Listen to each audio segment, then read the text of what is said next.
For those of you who don't know me, my name's Gary Swann, and I'm a director of the Alberni Environmental Coalition.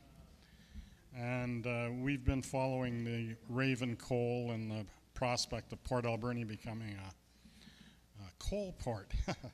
Just exactly what you need right in the era of global warming, and you're going to contribute to that. But we have been given government funding, federal government funding, to be participants in the review of Raven coal and of the project.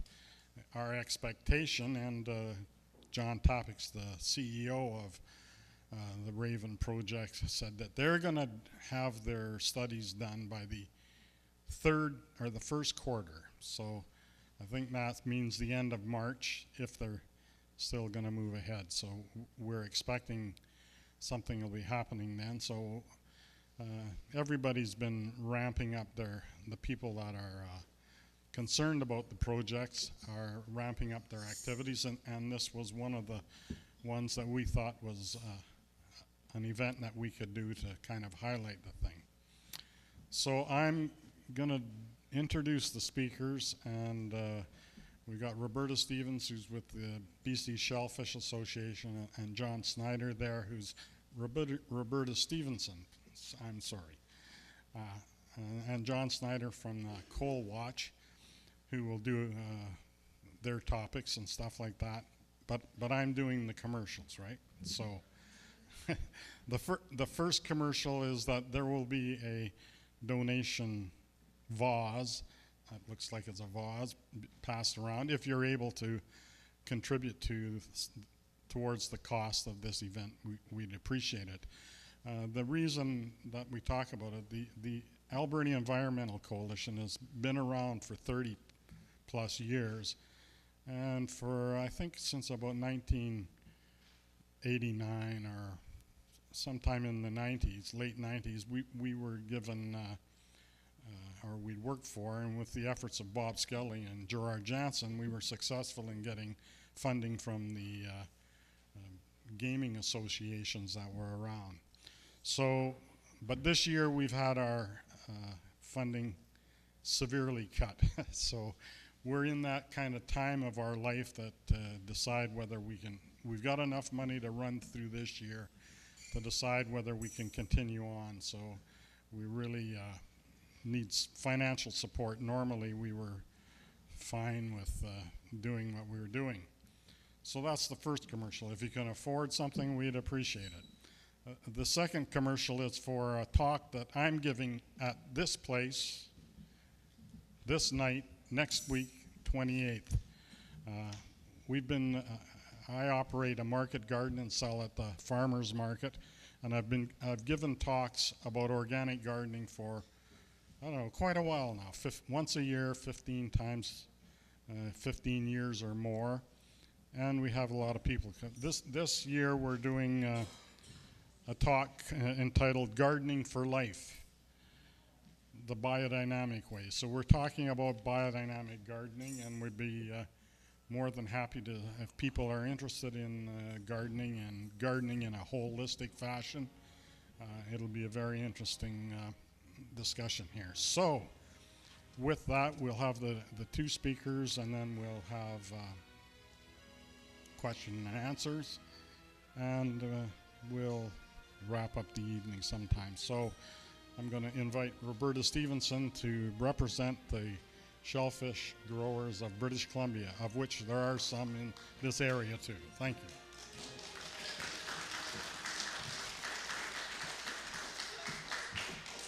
This is going to be fun. I'm really glad this is a small crowd. As my companion knows, I worried about it all day, what if there's hundreds of people? But I can tell you, I have made this presentation many, many times over the last year. I don't have speaking notes because I've got it kind of memorized. And every time I give it, I change it up so that I don't get bored. So you never know what I'm going to say, and I don't know either. But what's happened with this presentation is 3 years ago we started dealing with this issue, the shellfish growers. I'm going to use the term we, but really I work for the Shellfish Growers Industry Association, and it is comprised of 160 paid members who grow, a good quantity of shellfish in this province, around $30 million worth of product. And I work for a board of directors like most EDs do, and there's 11 people on the board, and they're from Haida Gwaii all the way down the coast, west coast, east coast, all of British Columbia. So that's my fate, worth, and death, is working for 11 businessmen who are all pretty staunch rednecks in their own right, who don't tend to be much on the tree hugger level. This is the first time in the 60 years that this organization has been operative that ever have they passed a motion to say this must be stopped. And I throw that out there right at the get-go so that you can understand we do not oppose other businesses. We're pro-business. We're pro-jobs. We want to see our province grow and prosper, and it's a win-win in most circumstances, but this mine is in the wrong place at the wrong time. What you said also too, when I've given this talk so many times, a nice quaint little audience, I hope, like you guys tonight, no hard questions, versus oftentimes it can be a very hard audience. For example, I gave this same talk at the Economic Summit for Vancouver Island in Nanaimo, and I was on a panel of some pretty black suit people, including the coal mine guys. So, it's always a challenge to be within that group. So thank you for being a friendly, small audience in Port Alberni. I really appreciate it. So to that end, I'm going to give the same presentation, as I said, that we always give.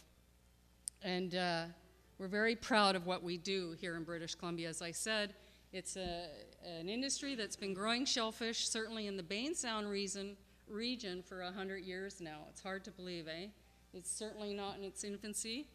And we do employ about 1,000 people. And in that regard, we feel that we're capable of taking on Raven Coal because we offer an awful lot of jobs and generate a lot of money as well as they plan on. So we feel like that we've entered this in an equal playing field. And to that end, I have given this presentation, as I said many times, and I just want you to know, I've given it to all the Rotary clubs. I've had to give it to Campbell River. I've had to give it to the different town councils. And as the following speaker after me will tell you, we're very proud of the fact that after we gave this presentation to the regional district of Comox-Strathcona, they did pass a motion to put a brake on this coal mine until we had more studies done. Thereafter, I gave a presentation to the Comox Town Council. They also passed an equal motion on putting the brakes on this until more studies were done. And following that and saving it for last, we gave one to the Courtenay Town Council, and they also now have passed a motion, equally as strong. And before that, the Cumberland Town Council passed an equal kind of motion, but now I'm told on February 25th they will do an equally strong motion. So I'd like somebody to pass this around for me. This is a list of our supporters in this cause, and Coalwatch and ourselves and everyone else involved is very proud of the fact that that's a pretty impressive list. I really believe that we are making headway. I do believe that our message is getting out, and I want to tell you that we're not going to stop until this thing is stopped. What do we have at risk? We have a lot at risk. We have a lot of jobs. We have a lot of money. But more importantly than all that, we have food, food at risk that nowadays is pretty precious. This picture itself is from the west coast of Vancouver Island. I want you to know that while western Vancouver Island does not host as much shellfish farms as other areas, potentially you have a breadbasket here that is absolutely incredible. This picture is taken up by Fair Harbor, and it's the Hupacasath First Nation farming shellfish up in that region. We do know that the market for our products is insatiable. In fact, we can't grow enough. The world wants what British Columbia has. They know that our water is clean. They know that our industry is very regulated. And because of that, they have huge confidence in buying our food. So whether you're an organic grower or whatever you grow in Canada, the world knows that we've got it under control here, and they can trust the source. We get a huge request from even China to come and buy our products, because educated people in China and other parts of the world know that their products aren't as highly regulated, and with seafood, they're not willing to risk eating a lot of it. So as I said, our production is substantial, and I use this slide just to emphasize the fact that we do generate revenue for the province. Here's the tonnage that we grow. This is a 2010 stat, and we're not increasing our production for many reasons, and I'll talk about that later. But as you probably are familiar with Jacques Cousteau, I like to throw this in because a long time ago, maybe 20 years ago, it was said, this statement, and it is so true. We cannot eat the last of the last of the last. And farming the sea is something that is sustainable, it's green, it's ocean-wise, it's got every good label on it. It's now considered organic, and we're very proud of that. So around the world, they recognize farmed shellfish as the best choice on the menu. But we do have hurdles facing us in this food production. And when I give this talk, this is where I jump into the bad part. The number one hurdle for us is Raven coal mine. Now, you would think that wouldn't be more than ocean acidification. Ocean acidification, people here are probably familiar with it, but it's where global warming has made our ocean's acidity change. The pH level has gone on a wacky sort of rise that has created a real crisis for shellfish to reproduce. They aren't able to make their shells at the same density. Well, you know, if the future holds the worst case scenario, we're going to all have to learn to love to eat jellyfish, because that's what's growing really well in today's climate. I know. It's not that bad, really, but...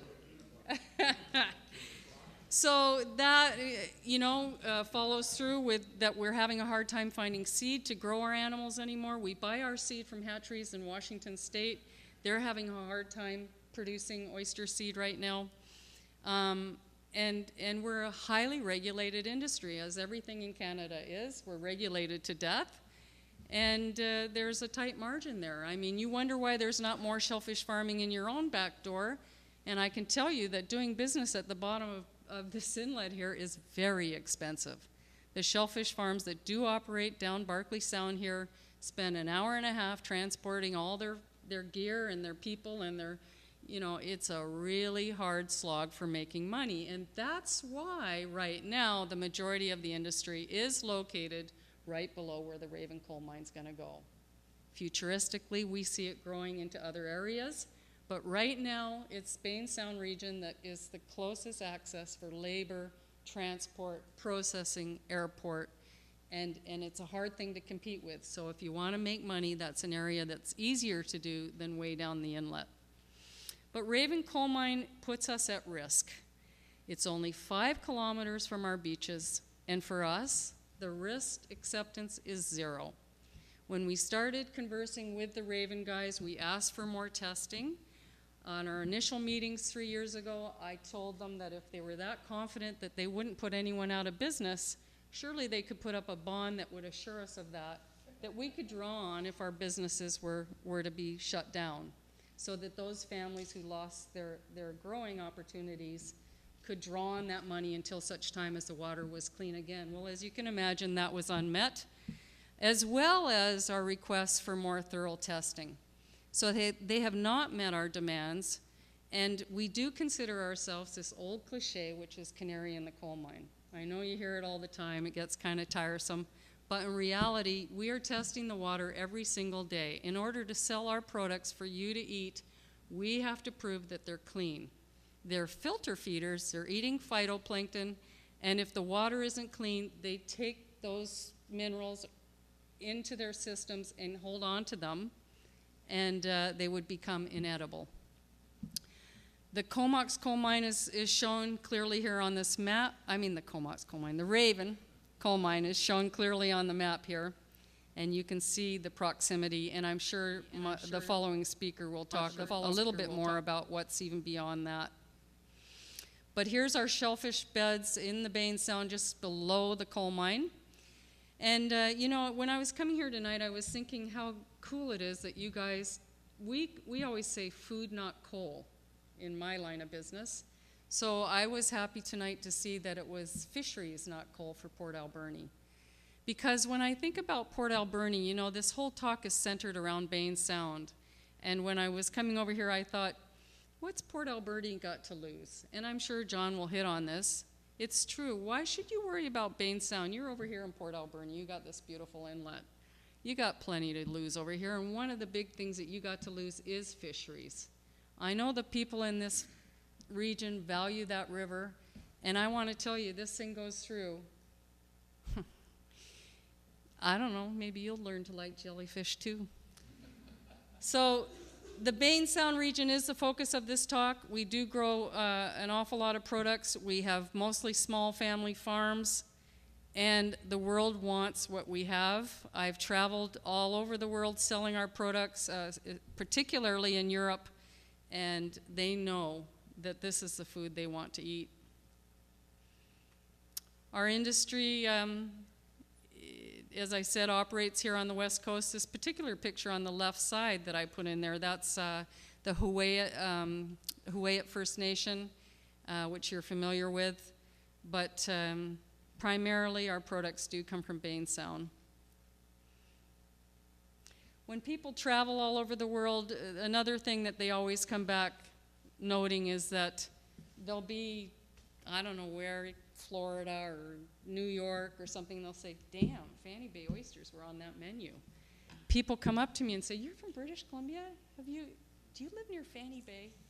So we do know that we've become quite famous. But back to the mining problem. This slide here is the comparatives that we've done. As I've said, in most of the places that I give this talk, I spend the whole time comparing, which I hate to have to do, but the reality is that money does speak, and we feel that we have a good comparative here. As I said, we have the 600 full-time jobs in the same region that's under threat by this mine. And this mine is short-lived. It's 16 years. We've been growing shellfish in that region for 100 years now. If the water stays clean, we can see no reason why we wouldn't go another 100 years. I myself plan on ending this shortly, but I do hope that future generations can enjoy that clean water and carry on. The mine is a very short-lived operation, and they love to proclaim all kinds of things, but as I said, it's our job to go out and tell you that it's not all necessarily as you hear, because the cost to the future generations is harsh. Where's that slide? Well, there's a big blank. There it goes. Future generations. You know, somebody here was noting that letter in the paper this week from Miss Small lady who talked about the mine guys like to say, well, if we had the mine, then surely our children would come back from hell and gone working and be able to live close to home. And don't all us parents wish for that? My own children live just down the street, and am I delighted? I gotta tell you, yeah, I am. But if they had to come back here to work in the Raven coal mine, I might have to say to them, look, you're not invited back home. I don't think that that's necessarily a big drawing card, but it is talked about continually by the mine. And in reality, the cost of cleanup after the mines, we've taken the time to do this research, because like the Coalwatch Foundation, the shellfish growers have received some federal assistance in hiring 2 researchers who specialize in marine biology to, in part, look at the history of mining in the province, look at the cost of cleanup afterwards, and try to help us to understand the risks of this mine. So it's small print, but trust me, the numbers are in. One thing that we've done in our campaign to stop the mine that is a really good, effective tool is when we go to events, we'll dig clams from below where the old mining was in Cumberland and dig clams from a clean beach further down. This is a picture of that, And it's a very effective tool because, yes, clams will grow below where the old mines were in Cumberland. But as you can see, they're not very attractive. And at this point in my talk, I like to do a comparative about our ability to brand our product, to sell to the world if it is tainted, if we have to tell people, please eat our product, you'll really enjoy it. And by the way, it's grown adjacent to a coal mine. The branding damage for us of having a mine that close to our beds will be substantial. There's a cost to that that I haven't taken the time to calculate, but hopefully one of these days we will, because it's a total branding issue, and branding is everything in our markets. So when we do go to events and we take the time to take the two different clams, we find that to be very effective. I mentioned that I was familiar with your area, and I inserted this slide particularly just for this talk. I wanted to give a little background to the fact that 7 years ago, for 5 years, I worked for the Nuu-chah-nulth Tribal Council. The map there shows in the left-hand corner the Nuu-chah-nulth Reach, and I have to tell you, I thoroughly enjoyed my time with them. And the opportunities that they have in this region are insatiable. There are some beaches and areas on the west coast of Vancouver Island that support shellfish aquaculture unlike anywhere else on the planet. There is so much tidal flow of nutrient-rich water that farming shellfish on the west coast of Vancouver Island, should the prices rise, which I think they will globally into the future, is a remarkable opportunity. When I did the work with Nuu-chah-nulth, I went to the elders and asked them how to brand their product.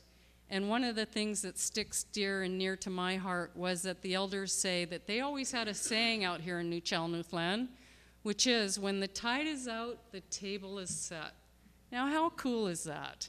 If we really believe that, when the tide is out, the table is set, then I'm counting on them to protect this resource. The First Nations have been fairly quiet about where they stand with this. You'll see on the list of supporters that I've handed out, you know, we aren't getting a lot of playback from them.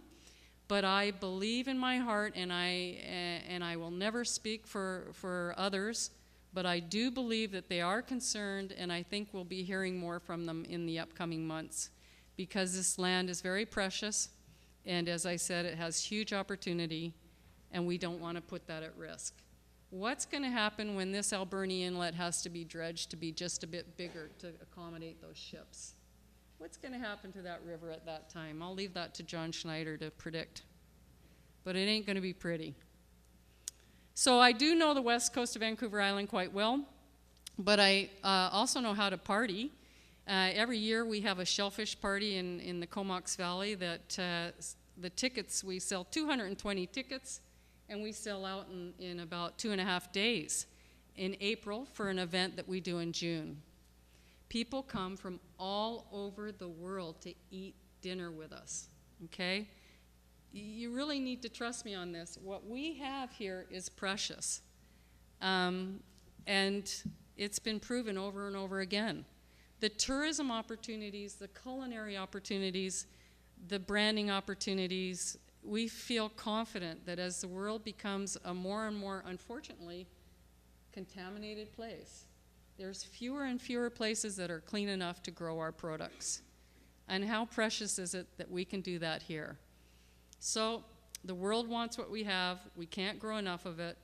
And I'm here to ask you all today to help us support clean growing water in the region and keep the area so that, you know, we might all be broke. There's a huge recession. Things are going to hell in a handbag, but we'll be able to eat. And food is becoming something pretty precious, and we're proud of what we grow. That's it. Thanks.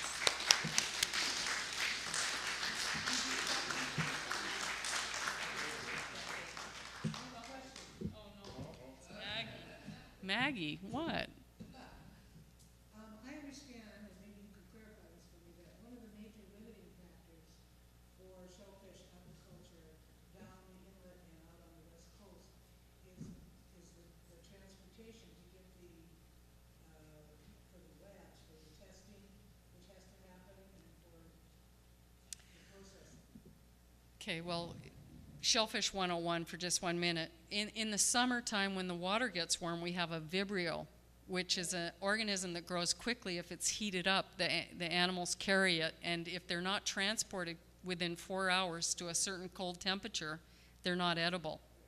And because the Alberni Canal is as long as it is, it's often impossible for farmers on the west coast of Vancouver Island to get their product into refrigeration quickly enough. So transport is a huge issue, but also testing the product for it to be clean enough. There are not a lot of testing stations, so it's a chicken and egg. Without those kind of infrastructure, you know. What has prevented that infrastructure from being built on the west side so that aquaculture farms, shellfish aquaculture farms don't have such a problem? It's a long story, but made short, there's a few issues, Maggie. I mean, one thing that's happened bad on the west coast of Vancouver Island that hasn't happened anywhere else is the sea otter. Sea otter has decimated many of the shellfish beds in New Chalmouth territory. The second bad thing that's happened, oh my God, I just went blank. No, not really. So it's a sea otter. It's the lack of testing facilities. It's red tides. Red tides are increasing. I mean, you know, nowadays we're getting red tides that last all year long in Oakover Inlet, over by Lund and Powell River.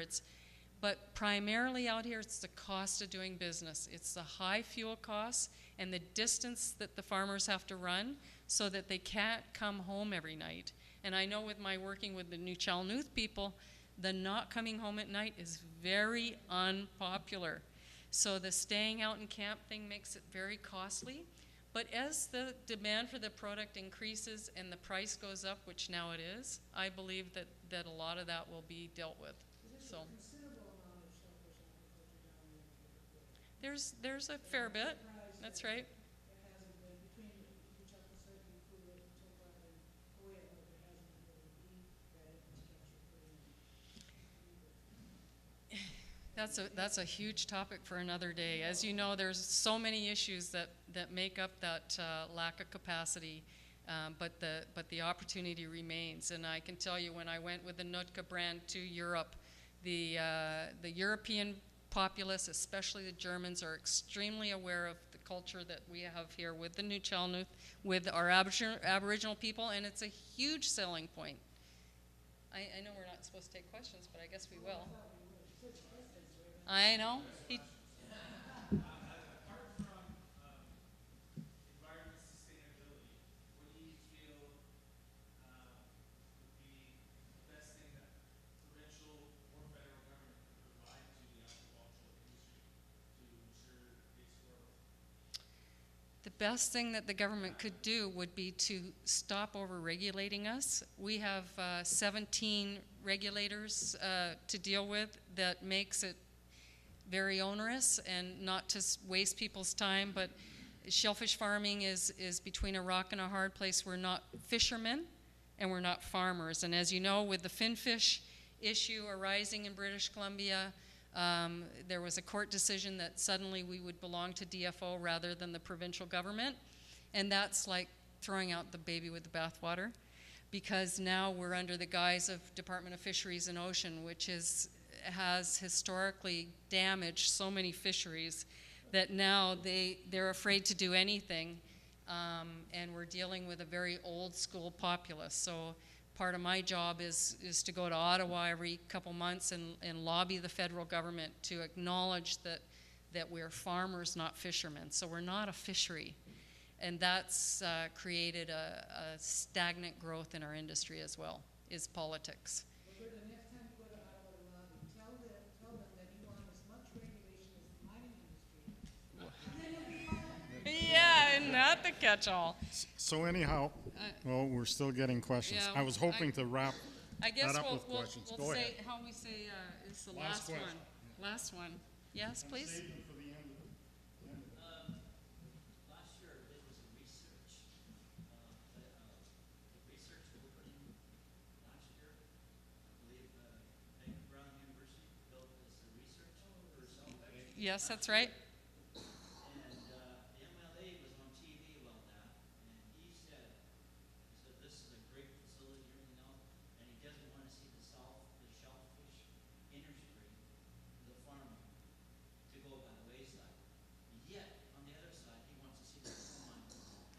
Yeah, go figure, huh? Now, in my opinion, John, I hope John takes us back to Courtney. I think it's about time we got rid of him. And his liberals. Ooh, John? No, Don McRae. Well, make no mistake, I'm only going to say one thing about that since it wasn't a question, but this is a political issue now, okay? We're over the science part. Science is gone, you know, they've done the studies and they've submitted, and that's not the deal now. Now the deal is, this is about politics.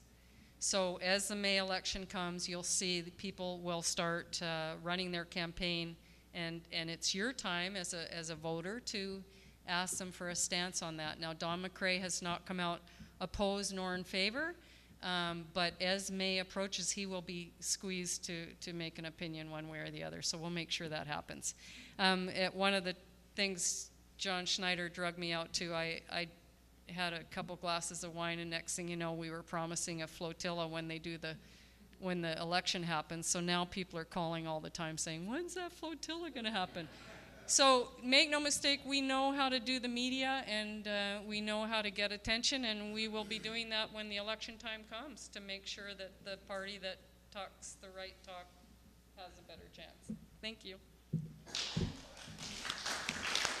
Thanks, Roberta. Talking about politicians, our MLA expressed his gratitude to be invited, but was unable to leave the house in Victoria. There's lots of stuff going on down there. Now, yeah, what about Port Alberni? Well, one of the things that the Environmental Coalition has been involved in for a long time was the effluent from the pulp mill. Over 40 or 50 years blew out into here. Somehow in our past history, someone gave us a videotape, it was a videotape in those days when we saw it, of the sludge at the bottom of the inlet. And it was done with a cannonball on the end of a cable. And the cannonball, and there was a mark at like 1 meter high from the cannonball, and it was dropped periodically down the inlet, right? So right near the outfall, there was sludge that was meter deep. And it went out, I think they were talking in miles in those days, but it went out over a kilometer, dropping down to, virtually unmeasurable. And over the years, there's been a certain amount of analysis done of that sludge. And it contains like some pretty bad stuff, dioxins, furans, PCB, mercury, on and on it goes. A lot of highly, dioxins, the most toxic man-made chemical known to man, right? And it's right to call it man-made. It wasn't made by human beings. It was men that were usually doing it. But so that's the that's the legacy that we have here, right? The legacy. And we were always, the coalition was always lobbying. I don't even know how we got the film, which we don't have. It was just somehow showed up and then had to be put back to somebody. But it was, we were always lobbying to get it out of there, get this sludge out, right? So, we kept lobbying it, and eventually the scientists and the MLA told us that the best thing to do is not to disturb it, but to get it covered over with the silt that's coming down the rivers, and you get it covered over, or you could do a clay cover over it. But so what has happened is that it's been silted over, which is a way that toxic chemicals were taken out of the pre-human environment here in the earth while it developed life. They've sequestered lots of bad things in oceans and rivers and streams like that. But we do have a toxic sludge here. And Raven Coal is proposing at least to dredge some of that up, and we've been concerned about it. And have never really gotten an adequate answer. You know, the guys that were overseeing the development of the science here said, oh yeah, they're going to test that, but they're going to test it not in terms of is it going to get resuspended by the operation of this coal port. They're testing it to see whether it's safe to pick it up and drop it somewhere else in the ocean, or that they have to put it on land, right? That's what they're testing. They're not testing it about what impact could this have in the fishery, right? It could be profound, really. And but we don't know. We're not able to answer that question. But we asked the question, but it didn't get answered in the submissions that were put forward about what they're going to look for. And that was, you know, I remember when the first things came out about the ARR, the application information requirements. I spoke at the meeting. I said I was underwhelmed by what they proposed to do here. And it hasn't really changed from beginning to end. I'm still underwhelmed. So the science that's being done is not worthwhile, I guess, or it's not going to answer the questions that we have. So Roberta's exactly right. It is now going to be a political fight. So that's a bit us. The other things that concerned us was, well, you're going to have coal dust potentially blowing around with someone's house 50 meters away. That's not good. It's not good for the whole community. And whether they solve that or not, they're not going to solve the whole problem of diesel exhaust here. And that's a big concern, right? And that's going to be, I mean, what is it they're saying? 3 trucks an hour forever? Or until they run out, 16 years? That's a bad thing, And there's something that could be done about that, but there are no proposals to do anything about it. So anyhow, that's just to say, why are we concerned? Well, we are concerned about our fishery here because I think it has a bit of a risk associated with it. So to bring you up to date, I guess, on the political level of it, we got John Snyder, who's the main man, I guess, as far as the Coalwatch goes. He's been their public face and done an extremely valuable job for all of us. So John, bring us up to date. Thank you.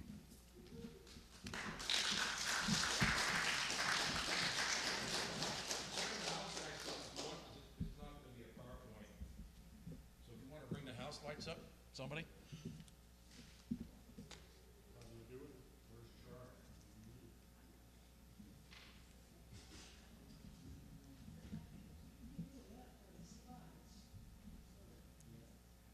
Either that or I'll use a flashlight. Yeah, that'll help a little bit. That's fine. So my presentation's not going to be high tech like Roberta's was. She's a hard act to follow. I'll do my best. So my name is John Snyder. I'm the president of Coalwatch Comox Valley. I live in Fanny Bay, and I've been pretty involved with this issue for the last 3.5 years. I initially went to the first town hall meeting, November of 2009, when compliance set out for our community what they proposed to do, and then subsequently, about a month later, we had our own town hall meeting and decided that we'd form a group, and that's how Coalwatch was started. And I started out as kind of doing a few things, and now I'm doing quite a few things. But it's well worth it because many people in my community are very concerned. So what I'd like to do is just give you a general update. I'll touch on a couple subjects that Roberta already elaborated on. And the first is the local Comox Valley government motions that were passed by the Comox Valley Regional District, Comox Town Council, and the Courtenay City Council. And we're hoping on Monday the Cumberland Council will reiterate their concerns and pass a motion similar to the ones that were passed by the other 3 local governments. Basically, these motions were reiterations, if you will, of the motions that were passed in 2010. And basically all of their concerns went unheeded. So Roberta just said she went around and has given this presentation to each one of these local governments. So consequently, they've kind of looked at this issue again and decided to take action. And without going into the details, basically what they're doing, they're opposing the further processing of the application until about 3 things are done: comprehensive aquifer mapping in and around the mine site, Bain Sound baseline studies, and a renewed call for an independent review panel with public hearings. So that's basically what they're saying, and I think they're long overdue, and I'm glad that they've revisited and taken these motions. Certainly, Courtney, in my opinion, if you would have asked me 4 months ago if they would have revisited this, that's probably the toughest nut to crack, in my opinion. But through a lot of hard work by a lot of people, including Roberta, we were successful in getting these motions passed. But what I wanted to do is I would characterize them as a fairly conservative city council, by and large. But they do, they do listen, and some, not all of them, are fairly reasonable. But what I wanted to do, I wanted to give you the remarks made during the debate on the resolution.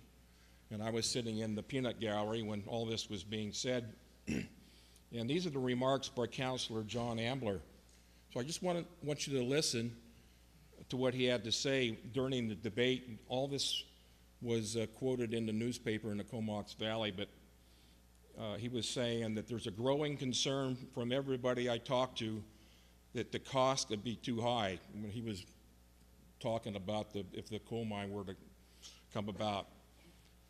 He then noted a presentation from the BC Shellfish Growers Association a couple of weeks ago urging Courtney to take action on the issues. And this is his quote as he was kind of summing up how he was going to vote. Obviously they voted unanimously, so he was expressing his intentions to vote favorably. He said, "To bring in one industry at the destruction of another is robbing Peter to pay Paul," he added. "This is not anti-development. This is not anti-industry. This is not anti-anything. This is pro. This is protecting an existing industry that served us well for 100 years and will continue to serve us well." I think those coming from him, John Ambler, I don't know, I would consider him the kind of the voice of reason on the Courtney Council, but this is a very conservative council, so it was, his words, I guess, to me were somewhat profound. Government levels, the high level of public concern and opposition, et cetera. So I think it's very significant, and in no small part these motions were passed through the efforts of Roberta. Yes.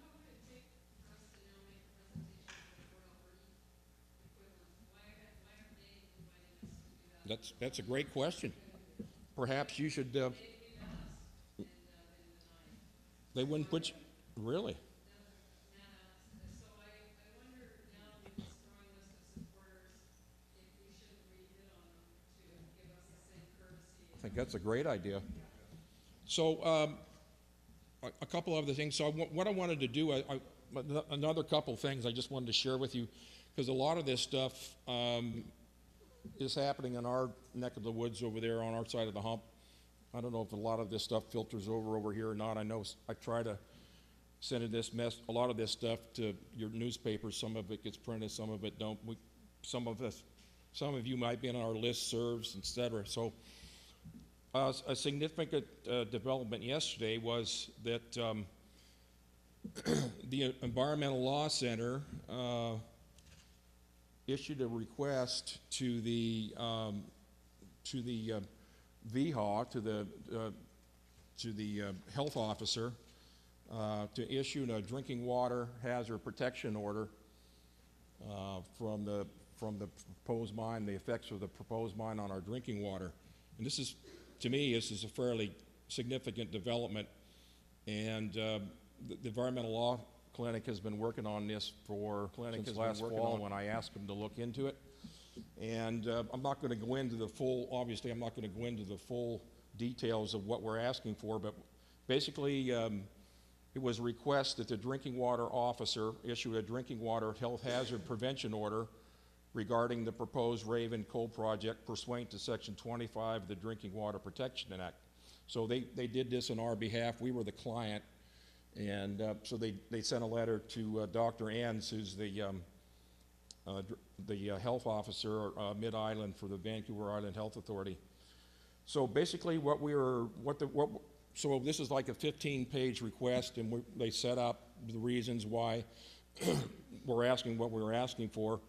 And you know, Section 25B of the Drinking Water Protection Act authorizes you, being Dr. Ans, to issue an order if you have reason to believe there is a significant risk of an imminent drinking water health hazard. Now, we had Dr. Gilles Wendling, who's a noted hydrologist from Nanaimo, and we had him do a report he did a review of the AIR-EIS, which is the terms of reference. You've heard this talked about probably time and time again. What it is, it sets out the information requirements that the applicant has to include in their application to make sure everything's complete in their application. So he reviewed the terms of reference, and basically I'll continue here. It says, attached, please find the latest report prepared by the experienced and highly respected hydrogeologist and engineer Dr. Gilles Wendling. His report clearly demonstrates that there is a reason to believe that the proposed coal mine poses a significant risk of an imminent drinking water health hazard. Furthermore, Dr. Wendling's report shows that the currently proposed assessment process and monitoring program will not adequately address that risk. So a lot of our request was based on his report, and you know, basically what we've seen so far, we don't think that the environmental assessment process so far is adequate. So so that's where we are. It got a lot of buzz. It was CBC Radio and Czech News had a story on it. So it's just one piece of the puzzle that we're looking at, and I think Roberta alluded to the shellfish growers, that their acceptable risk is zero from the mine, and I would reiterate that from living in Fanny Bay. I have my own private well, so in that area there's two water improvement districts, the Fanny Bay Waterworks and the Ships Point Improvement District. Both of those water districts signed on in support, and then there's people like myself, we're kind of in the donut hole. In between them we have our own private wells. So we're obviously in support as well, because we're not only worried about quality, we're worried about quantity, because in my neighborhood we had 3 people who wells ran dry last year. We had an abnormally dry summer, but be that as it may, they still ran out of water, and some of these people have been using these wells for 35 years. So you know, what would happen if you got a coal mine, underground coal mine, 5 kilometers uphill upstream from you? What are the ramifications for that? So obviously you can see we're pretty concerned. So when we looked at the Drinking Water Protection Act, we realized that most of it was designed to that you could take action after you were harmed. In other words, you know, you ran out of water, or you couldn't drink the water. We decided, so that's what we told the Environmental Law Clinic. We'd like you to look at this from a different perspective, whether or not we can take a proactive approach to this, and say that there's an imminent health risk to our water, and that's what we've done. So the ball's in the court of the public health officer with ECOM. We'll see how it goes, but I think it was fairly significant. But the reason I bring this up is that, you know, this might not be a big deal for you guys, because you got your own issues over there on this side of the hump, but you got to understand that this project, all aspects of this project are connected together, be it the airshed quality here in Port Alberni, Gary alluded to the issues and concerns over the dredging. You got the diesel particulates. You got the people worried about the transportation corridor issues on Highway 4. What's going to happen to the fisheries? Everything concerned, and there's our concerns on our side of the hump, but we're all connected because you can't. If the coal doesn't come out of the ground, it ain't coming to Port Alberni. You don't have to worry about a coal port, and it's all interconnected. And you know, you hear talk about, well, they might want to relocate it down the inlet a ways, but make no mistake, Mr. Tapix has been very clear that they are zeroed in on Port Alberni as the port, because when they started the environmental assessment, they had to basically make up their mind where the port was going to be, and that's in the scope of the assessment. Any change is going to be outside of that scope, and they would have to basically call a timeout, and it cost somebody a huge sum of money, probably John Tapix, so you can probably imagine he's not too keen on that. So finally, what I'd like to do is give you an update, if I can, on where we're at in environmental assessment process. So I alluded to the AIR EIS, which stands for Application Information Requirements. On the federal side, it's called the Environmental Impact Statement, Terms of Reference, whatever you want to call it. That was finalized in June of 2012. It's finalized. There's no more commenting. It's basically cast in stone. Since then, the proponent has been compiling their application, and at some point they will submit it. I mean, there was talk back in October they were going to drop it any time. Then it was January. Then latest thing I've heard is they intend, quote unquote, intend to submit it possibly later end of this month or early March, but it's anybody's guess. So once they do submit it, it has to be what they call screened. Screening means that this is going to be 8,000 to 10,000 pages, by the way. 12,000, excuse me. Yeah, that's with the. That's from Tapix. Yeah, that's with the drawings and the appendices and everything. So it's huge. I mean, it's, you know, a lot of stuff. So it's submitted to the regulators provincially and federally, and then they have a timeline of 30 days to look at this thing and make sure it's quote unquote complete. Not adequate, but complete. In other words, they have to make sure that all the stuff that's required in the terms of reference is included in that in the application. Now, I've been told that about roughly 50% of them, roughly 50% of the ones that are submitted don't pass muster the first go-round, that they're told, you know, you go back to the drawing board. So then the clock stops, they got to go back to the drawing board and make it complete. So if it passes muster, then they're going to have us give then they'll get it all ready to go and submit to the public, release to the public. There'll be a 7-day public heads up, what would you call it, public announcement that it's coming out, and then we're off and running on a 180-day application stage review. The first part of that will be a 50-day comment period. And so if they, for instance, if they were to submit it first part of March by chance, we could be looking at the public comment period starting, say, mid-April, 50 days. So we'd be in a, you can see I think it's quite possible we're going to be in an election mode and a public comment period all in once. So that'd be very interesting, to say the least. Keep a lot of people very busy. At the end of the 180-day application review stage, there's a report from the Canadian Environmental Assessment Agency and the BC Environmental Assessment Office made to the ministers of environment federally and provincially, and then they have 45 days to make a decision. So I think maybe by the end of this year we'll have a decision by the ministers, one way or the other. I'm just guessing.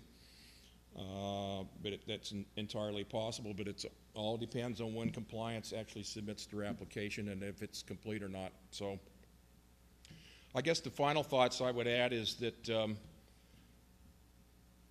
last three and a half years that I've been involved, to me, there's absolutely no evidence that there's any social license for this project in either community. Port Alberni, Comox Valley. Now, compliance has done everything except drop $100 bills from a helicopter to try to get people to make this attractive to the residents in the Comox Valley and Port Alberni. But 3.5 years, in my opinion, there's absolutely no evidence of a social license, and that has to be earned by the proponent, and they've failed to test, in my opinion. If somebody wants to disagree, they can. If they want to show me the evidence, I'd like to see it. But the reason I say that, I mean, there's really, if you look at the nearly 5,000 comments to date that have been submitted in the written comment periods, 95% of them are significantly concerned or opposed to the project. There's local government concern. We just talked about that at the levels in the Comox Valley. Even I failed to mention Qualicum Beach Town Council. They passed a motion, which I think by far is the best of all. They passed that back in September of 2010. So they're on board. You got the, Roberta's talked about the shellfish industry. Certainly, there's been some written concern from First Nations in their comments during the drafting of the air, so forth, in the tracking table. So there's a hell of a lot of concern. But what I'd like to end with today is to give everybody a pat on the back in here who's been working on this for the last 3.5 years. Your efforts are making a difference. I can tell you that for sure. Whether you've got a sign in your yard, whether you've got a bumper sticker, whether you've written letters to the editor, whether you're going to town hall meetings, coffee clatches in your house, whatever it might be, it's all making a difference. Believe me, this is a high-profile environmental assessment. There's, believe me, I run into a lot of people that go, "What Raven coal mine?" But still, the decision makers know this is a high-profile process. So give yourself a pat on the back, but at the same time, we've got to stay focused. We got to put credible information out there. We got to and at the end of the day, we got to make whoever the next government is provincially in the election of May of this year, whoever the government of the day is going to be, and then on the federal side, most likely it'll be the same government that's in there right now. We got to be prepared to make a credible argument in opposition to this proposal. So I think we're making a difference. Some days it doesn't seem like, but I really do. Got to keep an even keel. This is a marathon, not a sprint. And stay engaged and stay informed, and I think we're going to be successful in beating this. So that's about it. I'll take some questions if you have any.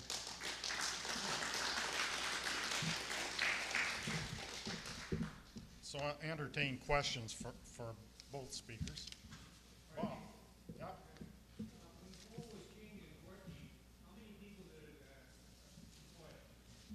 Well, in Cumberland? Yeah. I have no idea. Okay, how big an operation is Raven Coal going to be compared to what it was in those days? I really couldn't tell you that. I'm not that. 16 years now, how long did it last in the old days? Well, I think it lasted for several decades at least. Okay, so Raven Coal is only a small drop in the bucket, or a small percentage of what it was in those days. I mean, did the fishermen, fishing was a great big industry when I got here in the 60s. I think Roberta. Come on, Roberta. Come on up here. Come on up here. I'd really like to respond to that. That's a great question. Go ahead. I got one thing to say about That was then and this is now. The world isn't the same place, dude.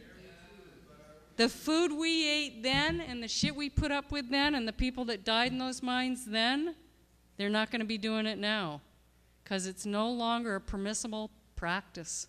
We don't eat food that's contaminated anymore. We test it to death. That's why our kids, you know, they can't eat a slug anymore. They're going to get... Things have changed. We put them in booster seats till they're 20. People are not willing to accept risk anymore. They will not eat food that's contaminated. So sure, back then, everybody worked in the, you know, and they all got black lung disease and they died. But now we don't do that.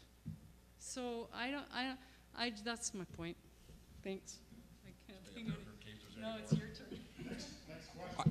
One more thing, I think you talk about Cumberland. Well, when Cumberland mined that coal, they brought it down to a place called Union Bay, and they smelted it down there.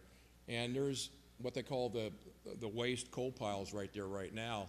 And that's been, I think they actually did that up until the early 1960s.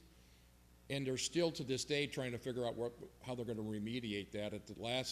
And their last estimate's going to cost $17 million to remediate that. It's still to this day causing problems. So the long-term effects from these coal mines is astronomical. Long term, yeah, exactly. Yes. Just about the mining process too, standards and techniques of mining have changed, and that's why we've been insourcing Chinese labor is because we don't have the technology here to understand the machinery, I guess, behind it. And that's what we've been contracting with Chinese corporations like HG, the first time we did shoot in some areas, it's a big similar process here because we want to crash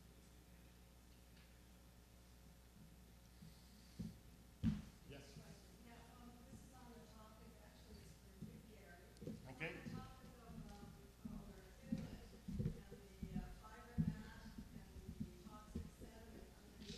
Yep.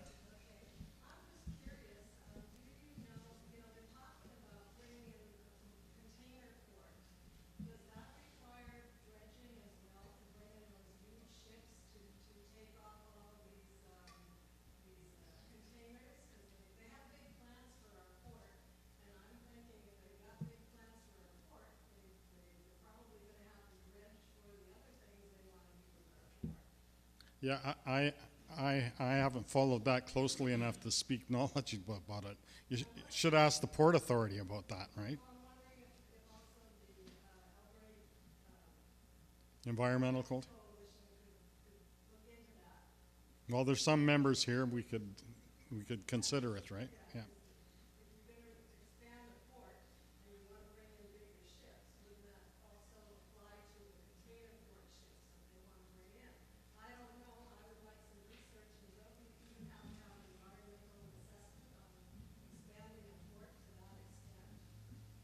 I don't know the answer to those questions. I might be able to answer that. I think, at least from what I've heard from the port, I'll just say it at the mic so that I can see it on there too. But from what I've heard is that the container port is actually going to be halfway down the inlet because the harbor itself isn't actually big enough for the container ships. They're just too big. They can't even turn around. So I don't think there will be any dredging down there. I don't know. But the actual port that they want to do is actually going to be down that way for the containers. And I think it's, I don't remember the name of the bay that they were thinking of, but that's where they were thinking of putting in the container ships because the harbor is just too small. Thanks, Chris. Yes, sir. Someone raised the issue of a presentation being made to City Council, and several people have made submissions to Council, but I think it seems like a very business-oriented council, and I think they might consider a request. And also, if you tell them that all of these other councils have voiced serious opposition, because Yep. Port Alberni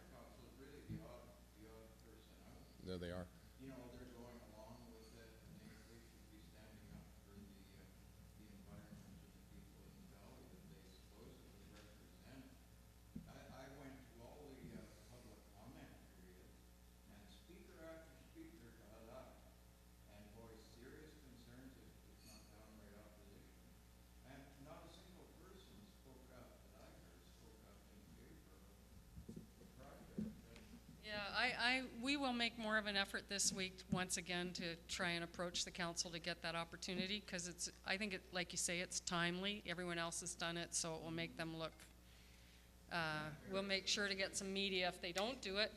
I will say I've been really disappointed in the New Chalnooth Tribal Council not accepting my invitation to speak to them. I hope that they'll reconsider. I'm hurt by it, actually, because they had John Tapix come. I wanted to speak alongside of him. Side by side is my favorite, with both of us together, but they declined that offer, and then I was away and they asked again. So, you know, I'm still reaching out to them, so I think it's time now that we've got the other side, like you say, to start coming over here a little more. And thank you for that. Just on the council stuff, we are going to, the Environmental Coalition is basically going to their meeting Monday night to ask them what are they going to do with the, we thought 10,000 or 12,000 pages of stuff to review, and we'll suggest that it would be a useful thing for them to hear. So I've got there. Brenda. Brenda Sayers, First Nation. I'm also on the board of directors for the New Tribal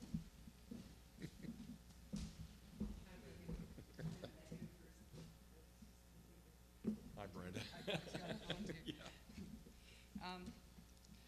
I'm from Hupacasath First Nation, and we have concerns about the coal port. For the record, we're opposed to it. We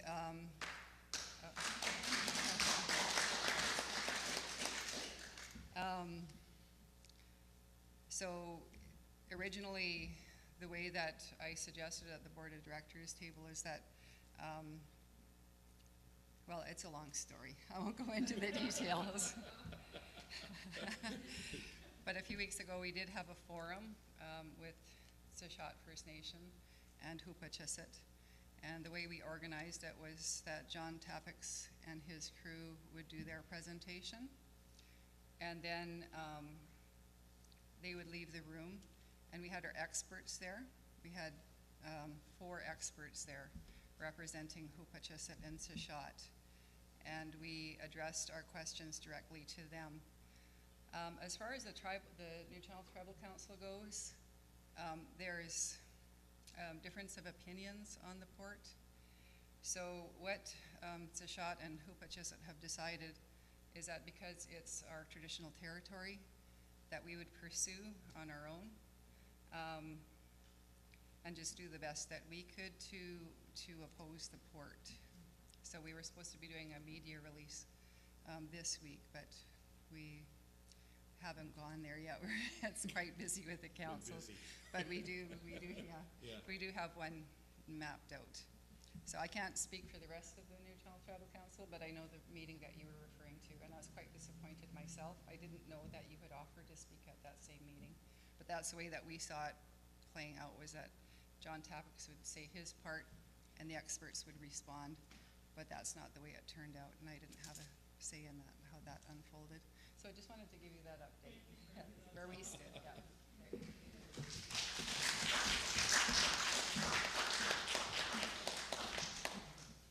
About a week ago, one of the city councilors at the very end of their, I guess it was one of their budget meetings, they said that he is going to, or she, going to put a question forward to city council to make a decision as to what their stand will be on the court. So it's coming up.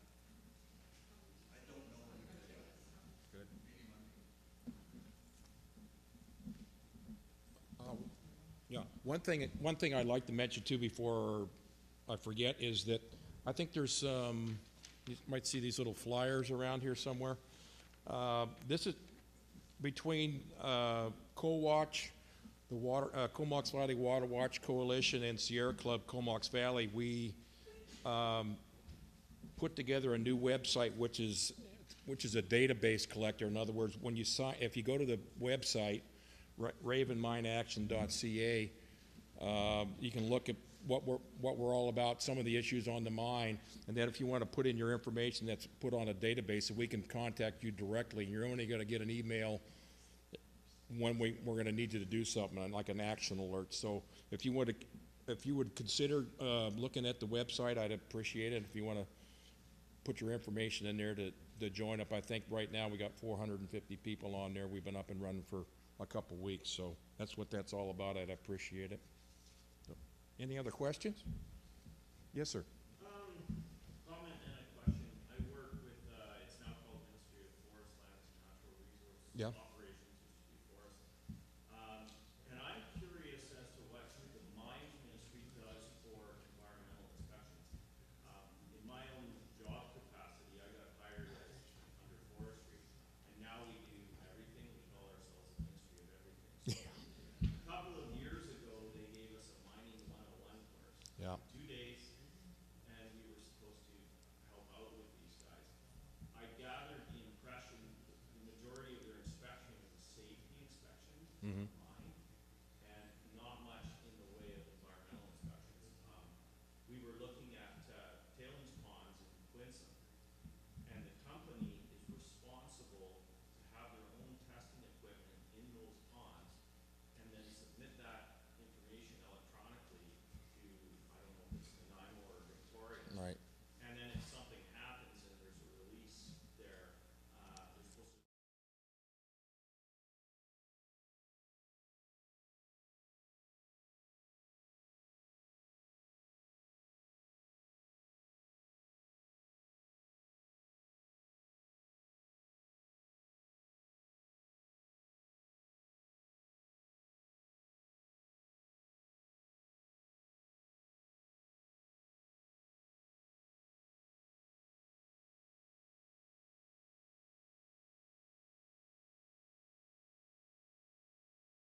Such as it is. They haven't muzzled all their scientists.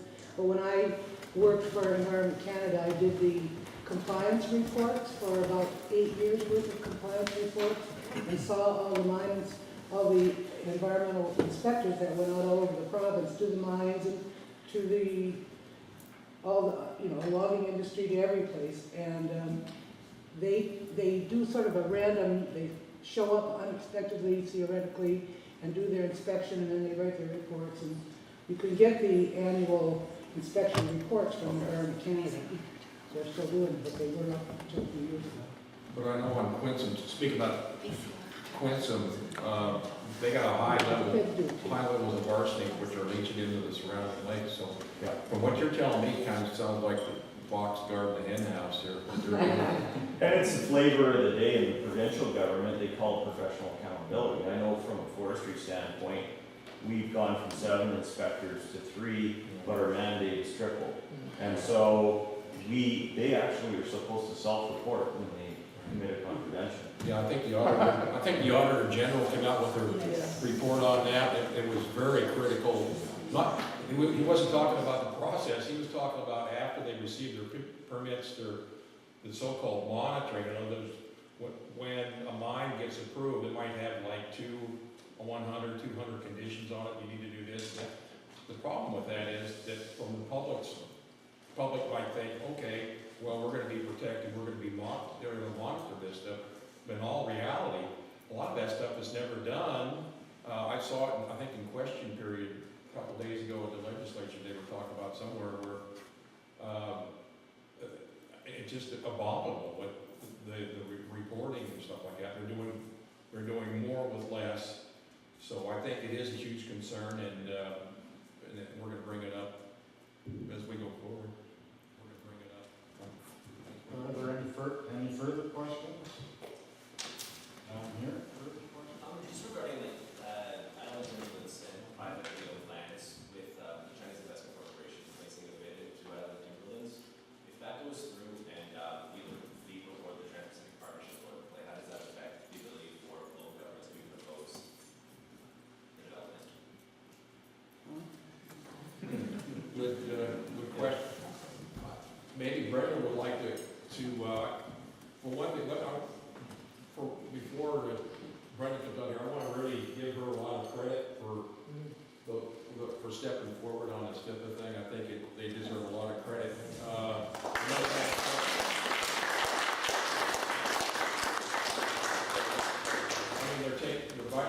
they're really taking on the government on this, and I think they need to get credit where credit is due. And I know they had a press conference yesterday. I think Ben West was there. I know Ben very well, and a few other people. So we need to support them because it's a huge concern. It's kind of off topic from here, but it actually is connected. Because if the mine does get permitted and they're bought out by a Chinese company or whatever, what's going to happen? If they get shut down, they're going to sue us or one thing or another. So I think there's a lot on that answer your question. And I think I know that Brenda's got a lot on her plate, and so does First Nations. A lot of stuff going on, but I think they deserve a hell of a lot of credit for doing it.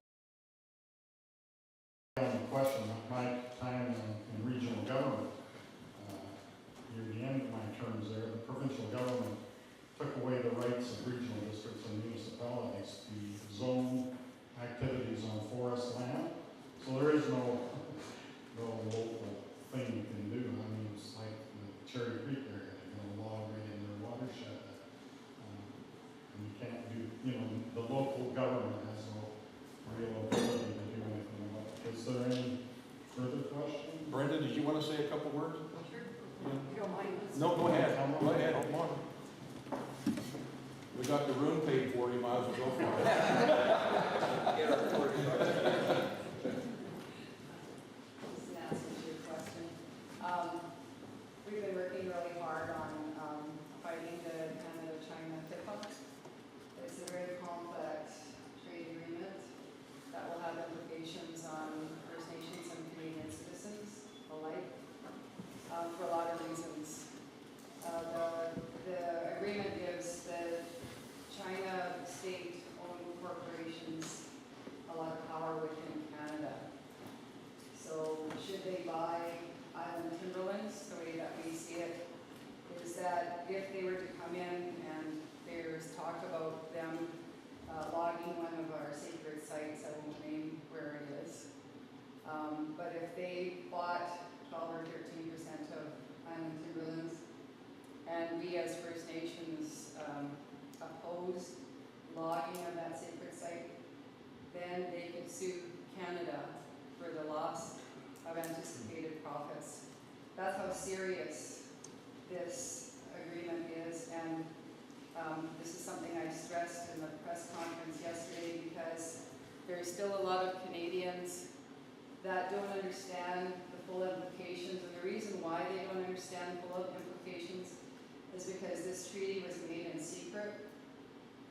It wasn't made with any discussion in the House of Commons. There was no discussion that took place. And there has been really nothing on TV. Since FIPPA came into my radar, I've been watching TV every day, news, which I normally don't do. And I've seen it on TV twice. And APTN has done 2 segments where they've interviewed Hupacasath First Nation and how we view the agreement. So what happens when China sues Canada, and it could be for any reason. It could be they buy Raven coal, and we oppose as citizens and First Nations the implementation of that project. They can sue Canada, and it's the taxpayers of Canada that will pay the bill.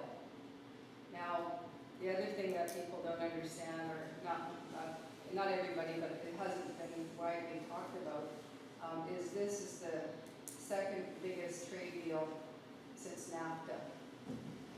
With NAFTA, and NAFTA scared a lot of people. I can't remember how many millions of dollars that Canada has been sued to date through NAFTA. But with NAFTA, it has a 6-month exit clause. So if Canada said, we don't want to do this anymore, we give 6-month notice. With the Canada-China treaty, it's 31 years. 31 years, China will have access to our resources. So what I've been trying to get people to do is visualize what this landscape here will look like in 31 been further complicated because of the gutting of Bill C-38 and 45. So it's really, the gutting of those bills has really opened the door for international trade agreements, international investment, and multinationals.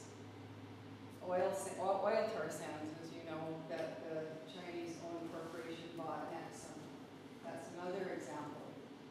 If the people, the citizens oppose the structure of the pipeline, if the First Nations oppose it because it's going to run through their traditional territory and interfere with their hunting rights, with the migration of deer or elk or whatever runs through their territory, then China can sue Canada, and that one will probably be in billions. Now, you might ask yourself why Harper would sign such, I don't even know what kind of word to attach. Crappy but you know that there's got to be some benefit. One of the reasons is actually because he says that he wants to protect Canadian investors in China. Can you believe? But the difference is that Canadians have far less money to invest, and you have to remember that China is the second largest economic power in the world, moving up to number 1, they estimate, in 10 years. They are today the largest trader. Is that it, right? Yeah, we saw that on the news tonight. So they have the money and the potential to extract our resources. So, you know, this is why we've undertaken this legal initiative, and it's really huge. And actually, just yesterday in the press conference, we had 4 unions come and stand with us. We had the Canadian Auto Workers, we had BC Fed, we had BC Federation of Teachers, and we had whatever that one, communications, paperwork, energy, CEP, thank you. They were standing with us also. And I've been working at trying to get the unions on board because they represent the millions. And through them, we can grow bigger and we can get communication out faster because the media is just not covering it. So that was really a good step forward. We also have Council of Canadians on site. Thank you. They've been very supportive, and Lee now, who was in town a few weeks ago, and presented us with $30,000 that was raised through their initiative. So that is how, sorry, I got a bit carried away. That's great. But the more that we can, let people know of how it will concern you and concern your children and your great-grandchildren, I mean, you have to really look 31 years ahead. So I try to talk about it as much as I can. Thank you. Thank you.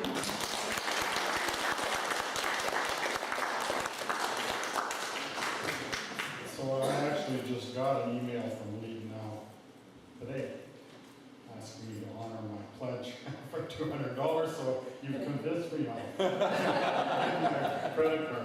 Chris Allen has been doing the webcast of our event, and thanks very much, Chris. He's one of the pushes for Transition Towns Port Alberni, which is an important organization here to get us through the crisis of global warming and things like that. So, but he does have a question, so that's why I recognize him. So. I don't even have a question. It's actually from someone online who's watching the webcast. It's from Arthur Caldecott. And he was going to ask, I guess, Gary, what it took for City Council to get rid of the Port Alberni generation project, the natural gas plant. Citizens do it. Well, some of the people that are here really played a big role, and Bonnie, she would be more able to answer it, but it was like massive citizen participation. I mean, there was a town hall meeting going on that was being televised locally, and people were watching it, and they came around and Can I just say Hold something the about piece, that? come on. As probably a lot of you know, I've been doing this kind of environmental work for many, many years, decades. And it was shortly after I moved to Port Alberni that there was this proposal with BC Hydro and some California energy company, I forgot what they're called. And my thought right away was, well, if an American company, because of NAFTA, gets a foothold into our energy system, that's going to be horrible. And then I met Keith and Bernadette White, and Keith put up a balloon up on the site on Tebow where the stacks would be, at the height that the stacks were going to be, and you could see it from everywhere else in town. Yeah, it was brilliant, and that's where the PM 2.5 was going to come down, raining down on the town. So City Council had to rezone the property that they wanted to build this gas plant on. So they had to have a public hearing for the rezoning hearing, and they thought that they could confine it to a few hours on one part of one day. So they let people know about it, and people went up to City Hall and signed up. Well, it lasted for 5 days, and it went on from whatever time in the early evening until so late at night that people were falling asleep.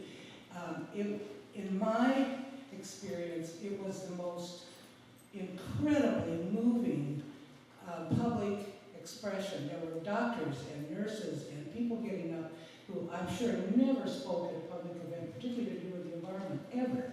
It just blew me away, and it was truly amazing. So that's how we defeated it. It was just massive public getting up and speaking from their heart about what their concerns were for their own health. And it was really a health-related issue. I don't think anybody went on about the NAFTA thing. But that was my big fear at first. And we're very happy that Bernadette has agreed to be our expert panelist for this air quality for this Raven and Coal project. So, yes, sir.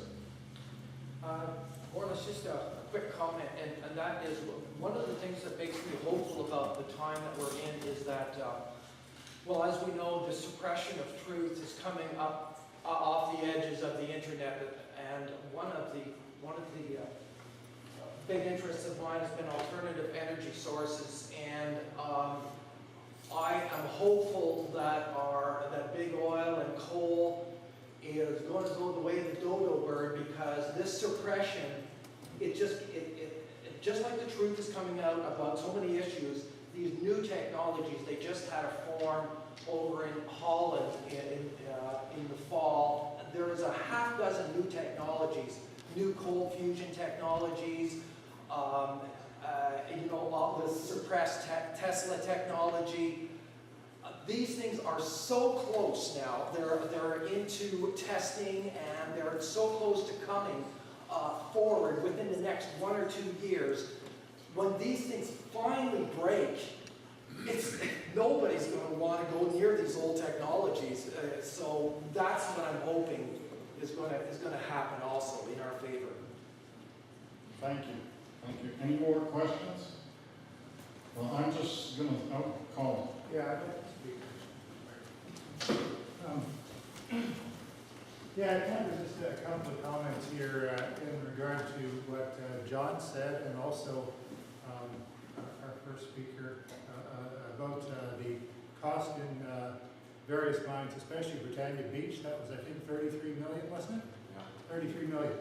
Well, Brenda Sayers mentioned that you have to think about a couple of generations. And I was a little taken in Britannia Beach. My dad was employed there. And that's a decision that the provincial government made, to cover up the cost the mine left behind. So I'd just like to ask a question here when it comes to the matter of our city council and what they might or might not listen to. When there was an election debate, the only candidate who had a firm position on Raven Coal was Stacey Geiger. I was disappointed that none of the other candidates would commit themselves. So I'd just like to suggest, is there any such thing as a neutral position on these issues? I mean, some of us are taxpayers here, and by not saying anything, just listening to what the Chamber of Commerce has to say, our city council is making a decision. They're committing us to road improvements. Chris outlined some of those. It's the same as the aluminum plant when they blew all this money on the study. They're making decisions all the time. And I heard from someone the other day that they're representing us adequately and they're doing a good job. Well, I don't think so at all. They're not. They're committing us to wasting our money. And there's also the last point quickly. I don't know if this is too many points, but there's a matter of rights. The mining companies, and this is Jim Lockhart sent me a video about fracking rights. The province claims all subsurface rights. Wherever you live, you actually have no rights except on the surface of your property. Go down far enough, the province owns everything. They can put in a gas fracking plant wherever they like, in theory. It's happened in the US. And so there's this idea of mineral rights, but there's also citizens' rights. And why is it that people like John and the other people in Fanny Bay, Union Bay, why have they no rights?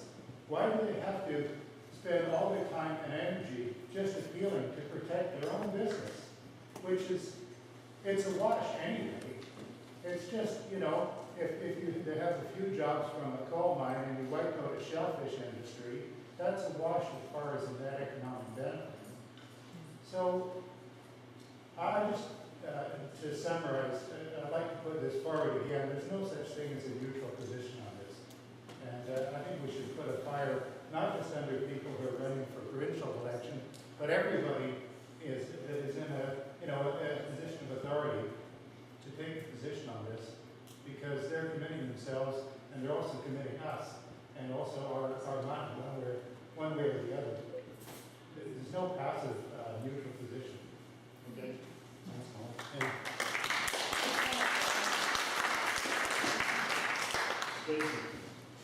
just on that. Oh, it's okay. It's okay. Okay. Yeah.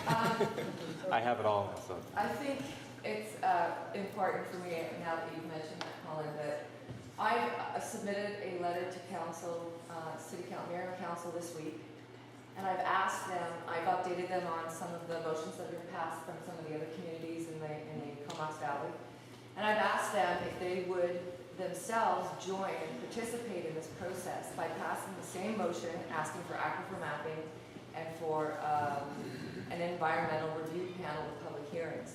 I spoke with Jack McLennan today, and Jack McLennan told me that a while ago he had brought this to their attention, that he wanted to put this on the agenda.